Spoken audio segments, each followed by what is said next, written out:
દોસ્તો મારી ગુજ્જુની મોજ ચેનલમાં આપનું સ્વાગત છે।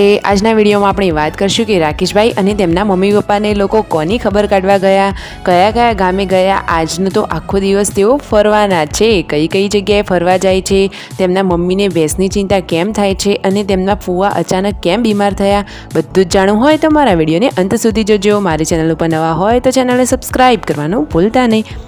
Like share and subscribe my channel full video in the Thakor family blog channel. તો જુઓ દોસ્તો, સવારમાં તો આજે ઘરે સબસ્ક્રાઈબર આવ્યા હતા તો બધાની મુલાકાત લીધી અને હવે પૂનમ ભાભી તો રસોઈની તૈયારીઓ કરવા લાગ્યા છે। જમણવારમાં બની રહ્યું છે મસ્ત મજાનું પરવળનું શાક અને વ્યૂ તો જુઓ શું લઈને બેસી ગઈ છે, એ તો તેનો મસ્ત મજાનો ગલ્લો લઈને બેસી ગઈ છે। કેટલા બધા પૈસા ભેગા કર્યા છે જુઓ તો ખરા દોસ્તો। અને રાકેશભાઈના મમ્મી આ ક્યાં જવા માટે રેડી થઈ રહ્યા છે? રાકેશભાઈ જુઓ છૂટા પૈસા એમના મમ્મીને આપી રહ્યા છે। ફાઇનલી ગાડીમાં રાકેશભાઈ અને તેમના મમ્મી બધા લોકો બેસી અને હવે જઈ રહ્યા છે વડનગર। આ રહ્યું વડનગરનું મ્યુઝિયમ।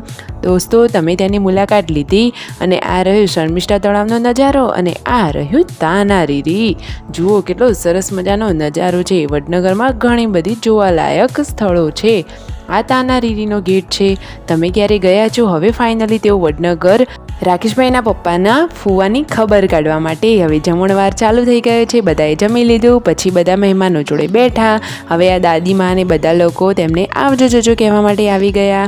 આ રહ્યા તેમના ફુવા વ્હાઈટ શર્ટવાળા અને હવે તેઓ ગાડીમાં જઈને બેસીને ક્યાં જઈ રહ્યા છે? હવે તો જાય છે મામાના ઘરે। કયા રૂટ ઉપરથી? વિસનગર, કડા અને વાયા થઈને લાચડી છે એમનું મામાનું ઘર। તો ફાઇનલી આવી ગયા છે મામાના ઘરે। જુઓ પિયરમાં આવીને રાકેશભાઈના મમ્મી કેટલા ખુશ છે, તેમને તો ભેંસની પણ ચિંતા થાય છે। Like share and subscribe.